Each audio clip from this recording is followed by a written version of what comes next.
Trokšņu ir daudz, klusums ir viens, tāpat kā taisnība, 20 gados pazaudēta, zem viltus Latvijas veiksmes stāsta paslaucīta, Liepājas metalurgs, Krājbanka, amatu un nodokļu skandāli. Katrs trešais dzīvo uz nabadzības robežas, 100 000 aizbraukuši. Neviens nav atbildīgs, neviens nav vainīgs. Bet ziniet, taisnība ir.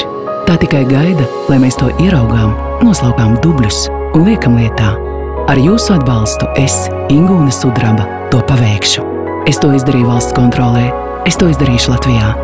Jo algas un pensijas var būt taisnīgas, jo veselības un izglītības sistēmas var būt taisnīgas, jo dzīve var būt labāka nevien dažiem, bet katram. Laiks pārmaiņām. Jūs zināt, kas jādara. 4. oktobris. Ingūna Sudraba. No sirds Latvijai.